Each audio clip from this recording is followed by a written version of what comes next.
नमस्कार. ग्रंथ सूक्त सूत्र आद्य शंकराचार्य सत्र पहिलं पुस्तक 9.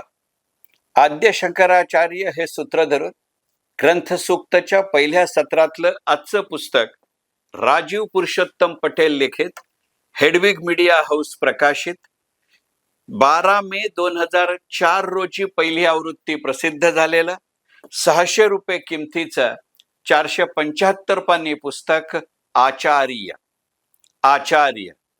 घसघशीत ऐवज घसघशीत पुस्तक, अत्यंत मोठा फॉन्ट आणि अत्यंत मोकळ्या पद्धतीनं छपाई म्हणजे राजीव पुरुषोत्तम पटेल यांचं आचार्य हे पुस्तक.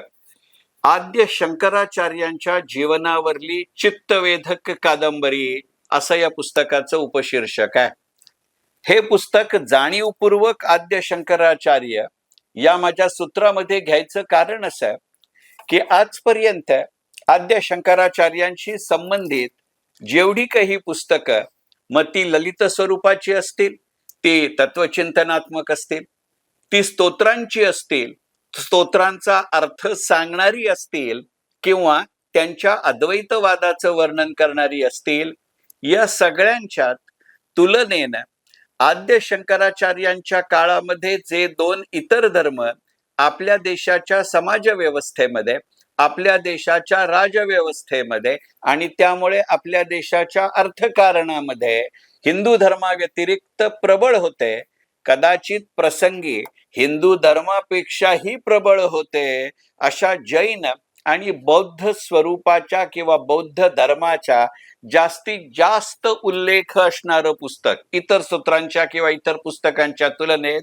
म्हणजे राजीव पुरुषोत्तम पटेल या गुजराती नावाच्या माणसानं मराठीत लिहिलेलं पुस्तक आचार्य, आद्य शंकराचार्यांच्या जीवनावरली चित्तवेधक कादंबरी.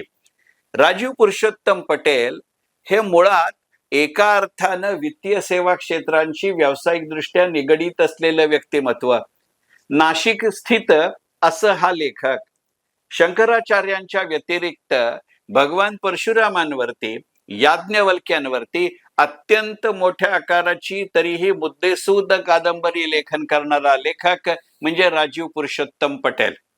राजीव पुरुषोत्तम पटेल यांचं हे पुस्तक आज मी तिला मुद्दामून घ्यायचं कारण म्हणजे मी म्हटलं तसं की एकंदरीतच नेमक्या कोणत्या धर्मसंकल्पनांचा आद्य शंकराचार्यांना आपल्या त्यांच्या वेळच्या त्या वेळच्या धर्मप्रसाराच्या परियात्रेमध्ये किंवा परिक्रमेमध्ये किंवा परिक्रमणामध्ये मुकाबला करावा लागला, प्रतिवाद करावा लागला आणि तोही मुद्द्यांचा करावा लागला, असे धर्म म्हणजे जैन आणि बुद्ध धर्म.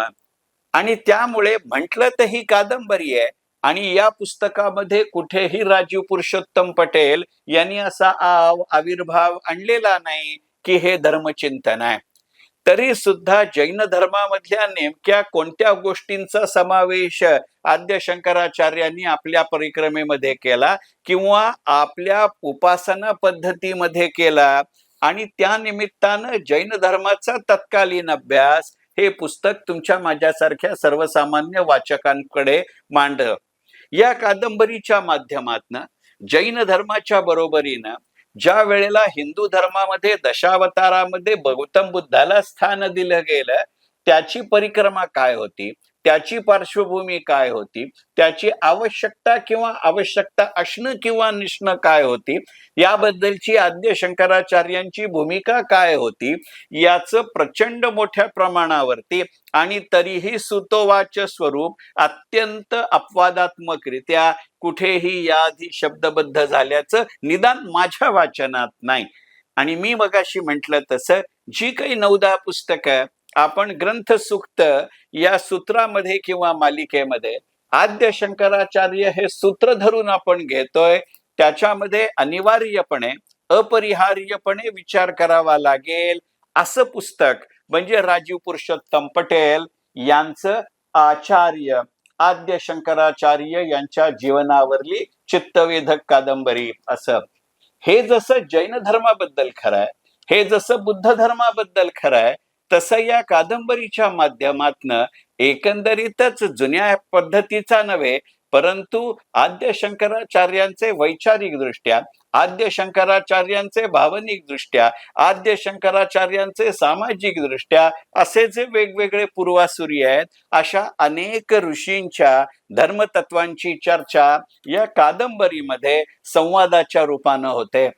कधी तो संवाद शंकराचार्य आणि त्यांचे गुरु अशा स्वरूपामध्ये असेल, कधी तो संवाद शंकराचार्य आणि त्यांचे शिष्य अशा स्वरूपामध्ये असेल, कधी तो संवाद आद्य शंकराचार्यांच्या परिभ्रमणामध्ये इतर अनेकांनी त्यांच्या बरोबर केलेला असेल, कधी आद्य शंकराचार्यांनी एकंदरीतच काश्मीरमध्ये शारदा देवीचं दक्षिणेचं जे द्वार उघडलं गेलं, त्यावेळेला त्यांना तिथे त्या जगद्गुरु पदासाठी माता सरस्वतीच्या साक्षीनं जी काही एक परीक्षा द्यावी लागली, त्यावेळेला विविध धर्मीयांनी विचारलेल्या प्रश्नांना, विविध पंथीयांनी शंकराचार्यांना विचारलेल्या प्रश्नांना आद्य शंकराचार्यांनी तात्काळ मुद्देसूद आणि तरीही समर्पक उत्तर दिली.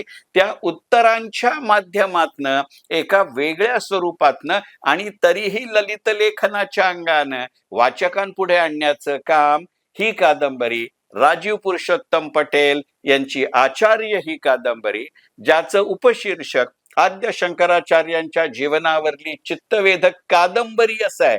मी हा उल्लेख वारंवार अशासाठी करतोय की ही आहे कादंबरी, पण अशा पद्धतीचा आशय कादंबरीबद्ध करण्याचं शिवधनुष्य राजीव पुरुषोत्तम पटेल यांनी अत्यंत समर्थपणाने पेललंय. आणि त्यामुळे या पुस्तकाचे लेखक म्हणून राजीव पुरुषोत्तम पटेल यांचं, तर या पुस्तकाचे प्रकाशक म्हणून हेडविग मीडिया हाऊसचं मनापासून अभिनंदन केलं पाहिजे.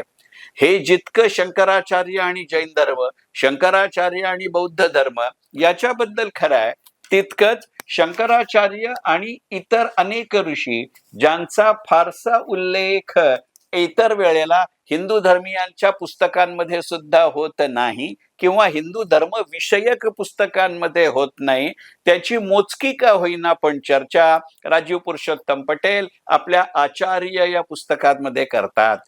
त्यातनं दोन गोष्टी सिद्ध होतात किंवा साध्य होतात. शंकराचार्यांच्या निमित्तानं या ऋषींचं कार्यही मोजक्या शब्दात का होईना पण आपल्यासारख्या सर्वसामान्य वाचकापुढे येतं. आणि त्याच वेळेला आरोग्यापासून व्यायामापर्यंत, बलसंवर्धनापासून ज्ञानसंवर्धनापर्यंत, इतिहासापासून भूगोलापर्यंत, शस्त्रापासून शास्त्रापर्यंत आणि पुराणापासून ते पूर्णपणानं अद्ययावततेपर्यंत अशा शंकराचार्यांच्या विचाराची मांडणी ललित अंगानं हे पुस्तक करतं. म्हणजे जसं सुमती क्षेत्रमाडे योगी अरविंदांच्या कादंबरीमध्ये एक वेगळ्या पद्धतीचा प्लांचेटचा प्रसंग करून लोकमान्य टिळकांचं चरित्र अधोरेखित करतात, तर कादंबरी होती अरविंदांची, पण लोकमान्य टिळकांबद्दल एक विलक्षण विधान सुमती क्षेत्रमाडे तिथे करून जातात. तसा काहीसा अनुभव या पुस्तकामध्ये इतर अनेक हिंदू ऋषींबद्दल होतो. अगदी उदाहरणच द्यायचं झालं तर कणाद ऋषींचा उल्लेख आपल्या लेखनामध्ये फार क्वचित येतो. गौतम ऋषींचा उल्लेख आपल्याकडे अत्यंत मर्यादित संदर्भामध्ये येतो. पण गौतम ऋषींचं जे महत्वाचं वैशिष्ट्य आहे की ज्याला पदार्थ म्हणतो, त्या पदार्थाची व्याप्ती गौतम ऋषींनी सांगितली. आणि मग आचार्य या शंकराचार्यांच्या पुस्तकामध्ये कणाद ऋषी गौतमांनी सांगितलेले पदार्थ कुठचे, तर प्रमाण, प्रमेय, संशय, प्रायोजन, दृष्टांत, सिद्धांत, अवयव, तर्क आणि निर्णय. आणि मग याच गौतम ऋषींनी ज्याच्या संबंधात वाद केला, संवाद केला, प्रतिवाद केला, असे विषय कुठचे, तर वाद, जल्प, वितंडा, हेत्वाभास, छल, जाती आणि निग्रह स्थान. आणि मग याचा उल्लेख करत असताना पतंजली ऋषींच्या लेखनात किंवा ऋचांमध्ये हा संबंध कसा येतो, कणादानी याच पदार्थांकडे कुठच्या दृष्टिकोनातनं पाहिलं, मग याचं जैन धर्मामध्ये स्थान काय आहे, याचं बौद्ध धर्मामध्ये स्थान काय आहे, आणि त्याच्या बरोबरीने आद्य शंकराचार्यांनी याची मांडणी कशी केली, अशा एका वेगळ्या आशयाची, म्हटलं तर कादंबरी, पण म्हटलं तर दस्तऐवज असं पुस्तक. आणि म्हणून जाणीवपूर्वक ग्रंथसूक्त या माझ्या मालिकेमध्ये मी आवर्जून समावेश केला असं पुस्तक राजीव पुरुषोत्तम पटेल यांचं आचार्य मनपूर्वक धन्यवाद ग्रंथ सूक्त.